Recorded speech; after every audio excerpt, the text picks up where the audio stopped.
अस्सलाम वालेकुम स्टूडेंट्स। हम आर्टिकल 13.6 चैप्टर 13 में स्टडी कर रहे थे।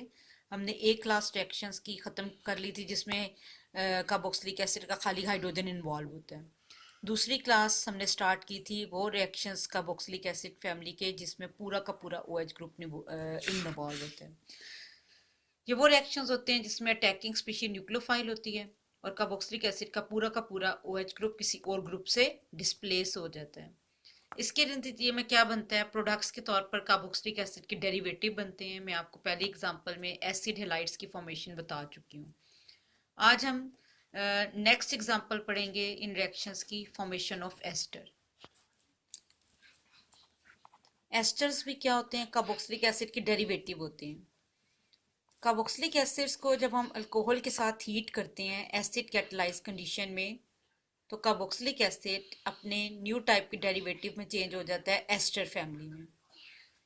जब हम किसी भी सूटेबल कार्बोक्सिलिक एसिड को इथाइल अल्कोहल के साथ एसिड कैटलाइज कंडीशन में रिएक्ट करवाते हैं तो एसिड अपना OH ग्रुप रिमूव कर लेते हैं, यानी कि उसका पूरा OH इन्वॉल्व होगा।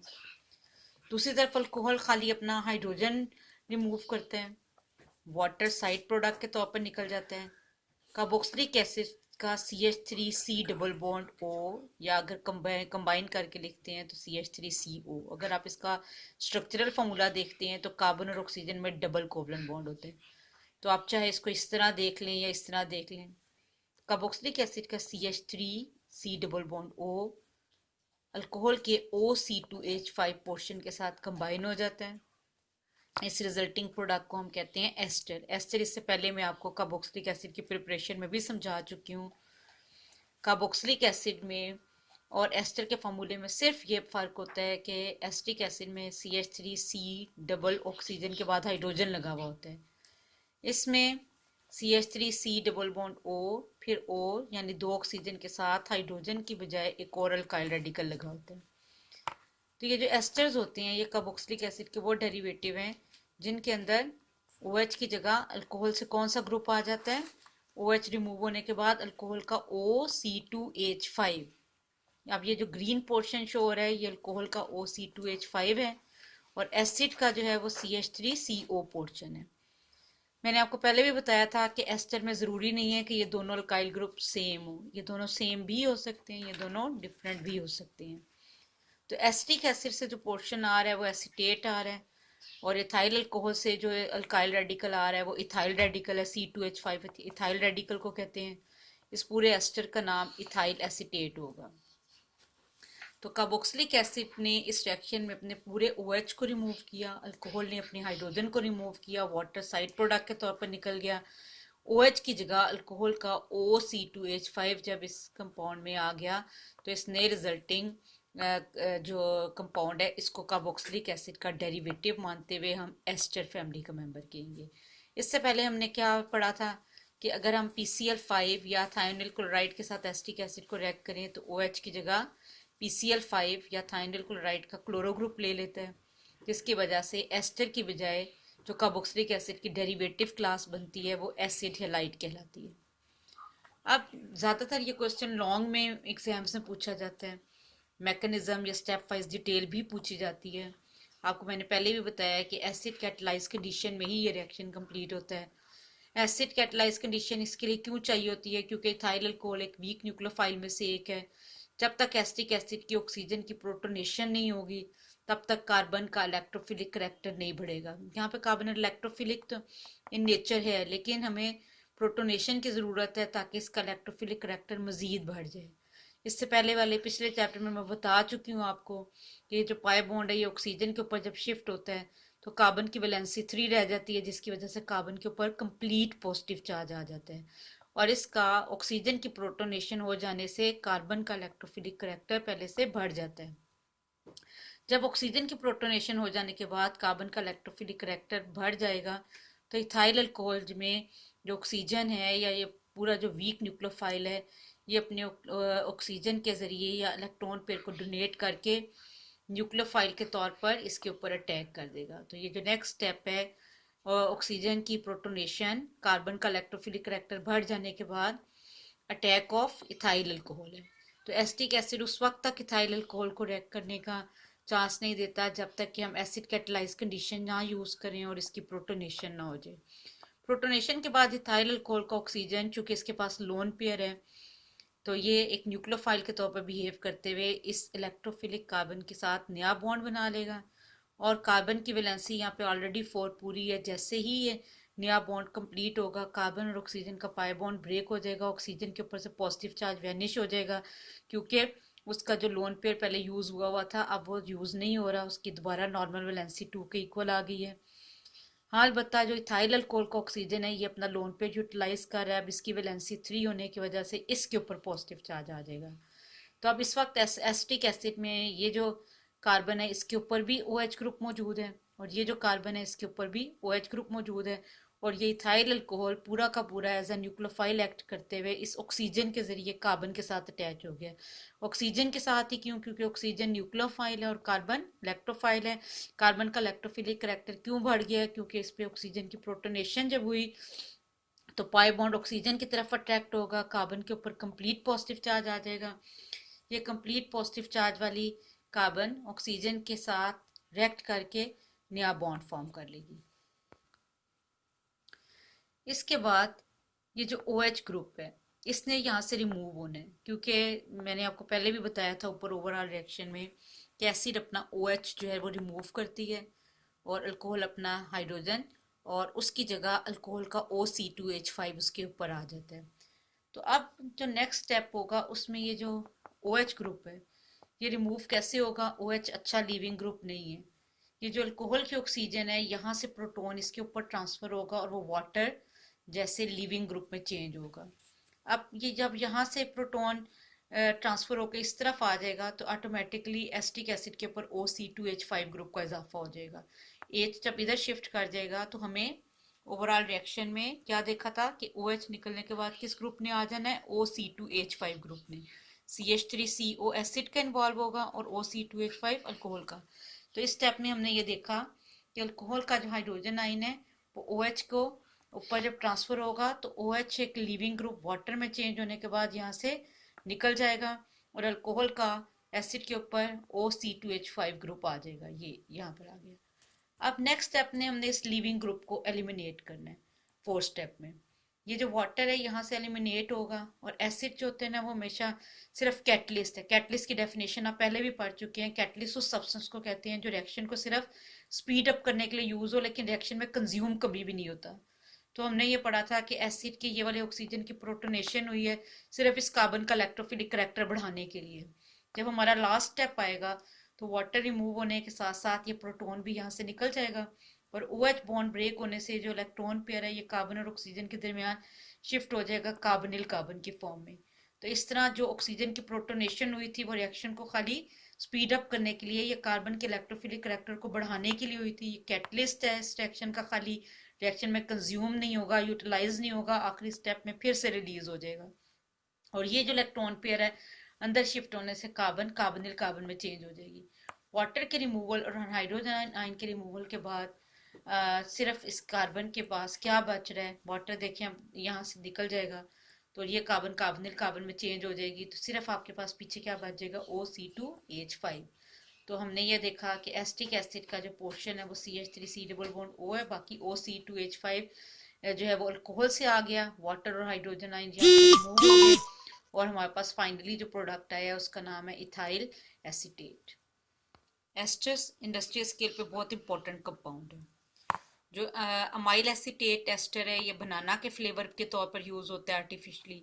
आइसोब्यूटाइल फॉर्मेट रास्पबेरी के फ्लेवर के तौर पर। बेंजाइल एसीटेट जो एस्टर है ये जैस्मिन के तौर पर। इथाइल ब्यूट्रेट पाइन एप्पल के तौर पर। अमाइल ब्यूट्रेट एप्रिकॉट के फ्लेवर के तौर पर। और ऑक्टाइल एसीटेट ऑरेंज के। तो इसका मतलब है जितने भी artificial flavouring agent industrial scale पे यूज हो रहे हैं वो सारे एस्टर फैमिली से बिलोंग करते हैं। इसके बाद तीसरा रिएक्शन जो इसी क्लास में आता है, किस क्लास में? जिसमें कि पूरा का पूरा OH इन्वॉल्व होता है। ठीक है, हम B क्लास रिएक्शन की पढ़ रहे हैं जिसमें एसिड का पूरा OH इन्वॉल्व होता है, और एसिड इन रिएक्शंस के नतीजे में अपनी किसी ना किसी नई डेरिवेटिव क्लास में चेंज हो जाते हैं। ये रिएक्शन एक 2 स्टेप रिएक्शन है। अमोनिया एक अटैकिंग न्यूक्लियोफाइल है सबसे पहले एसिटिक एसिड के साथ जब अमोनिया रिएक्ट करेगा तो अमोनियम एसीटेट सॉल्ट बनेगा, CH3 double bond OO NH4+।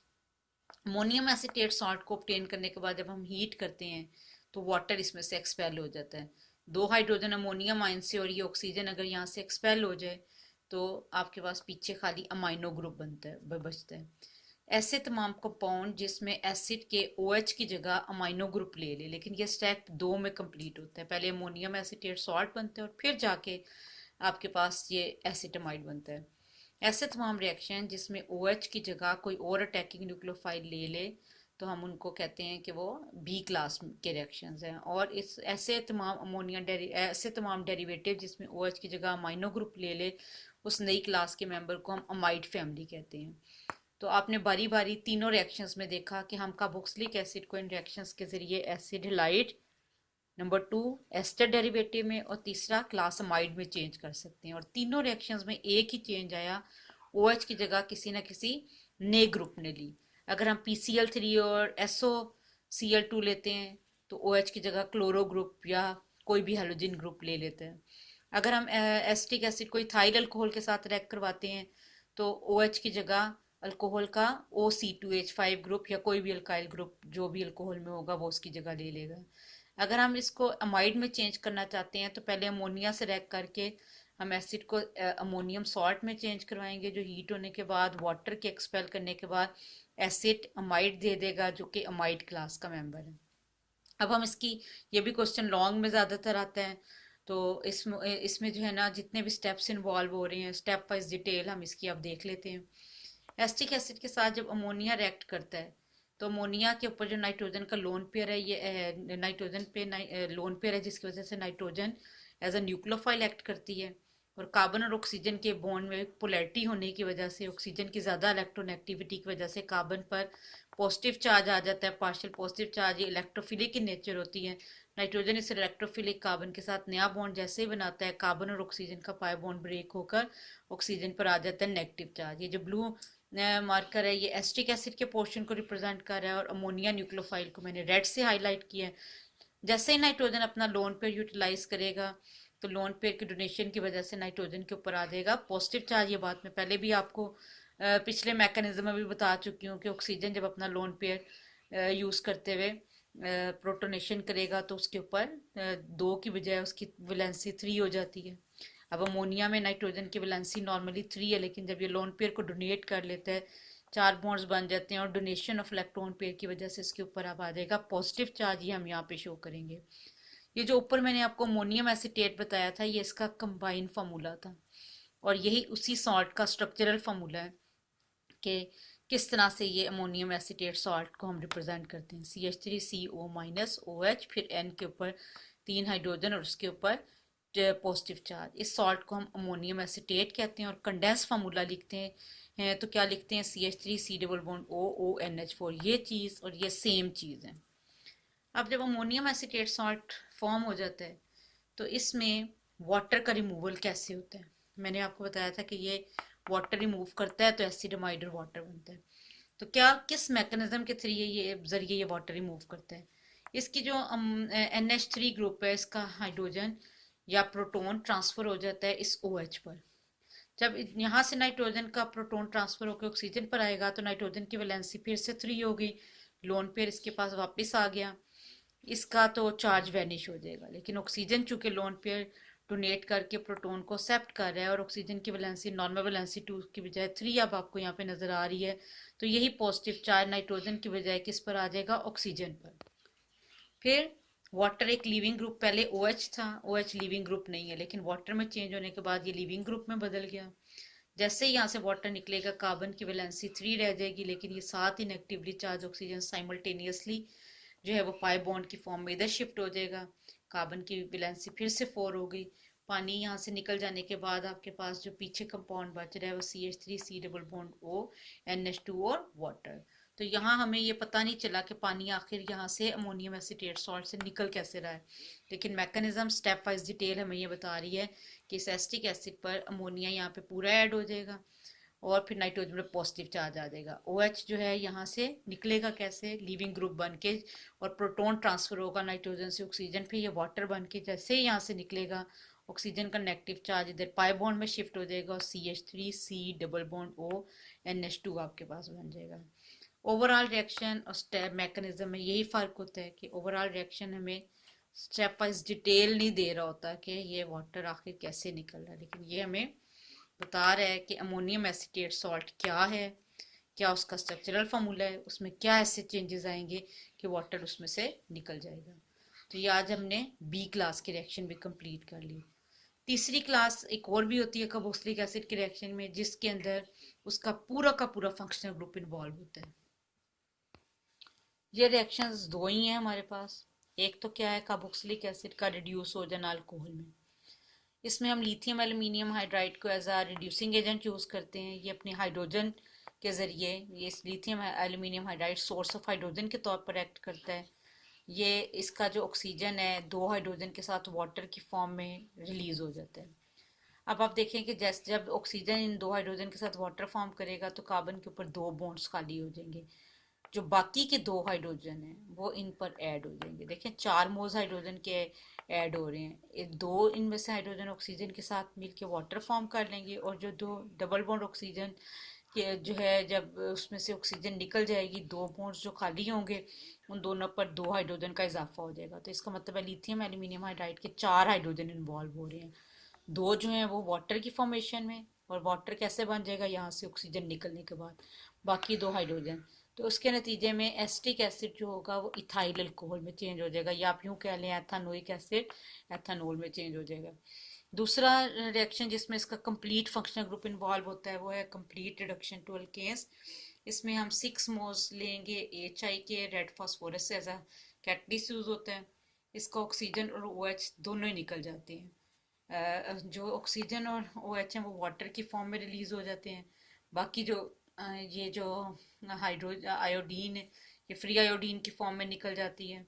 और HI जो है यहाँ पे चूंकि as a reducing agent act करता है, तो इसके हाइड्रोजन एटम, ये जो बाकी वैलेंसीज यहाँ से वेकेंट होती हैं दो, यहाँ पर ऑक्सीजन निकलने के बाद और एक OH के निकलने के बाद, ये इनको फिल करता है। और एडिशन ऑफ हाइड्रोजन हम रिडक्शन ही कहलाती है, लेकिन इसमें जो कि कंप्लीट रिडक्शन होती है, इसमें पार्शियल रिडक्शन होती है, सिर्फ ऑक्सीजन कार्बनिल कार्बन से निकल रही होती है। लेकिन यहाँ पर ये भी OH इन्वॉल्व हो रहा है और ये भी, और तीन जो वैलेंसीज खाली हुई हैं तीनों को हाइड्रोजन जब फिल कर लेगा तो वो अल्कोहल की बजाय आपको अल्केन फैमिली का मेंबर देगा। तो यहाँ तक आज हमारे जनरल कार्बोक्सिलिक एसिड के रिएक्शन कंप्लीट हुए, जिसमें हमने 3 क्लासेस पढ़ी। नंबर 1 जिसमें खाली हाइड्रोजन इन्वॉल्व होता है, नंबर 2 जिसमें पूरा OH इन्वॉल्व होता है, और तीसरी क्लास अभी मैंने आपको 2 रिएक्शन पढ़ाए हैं। एक तो पार्शियल रिडक्शन टू अल्कोहल है और दूसरा complete reduction to alcohol. Next time हम एसिटिक एसिड की प्रिपरेशन, प्रॉपर्टीज और यूजेस देखेंगे।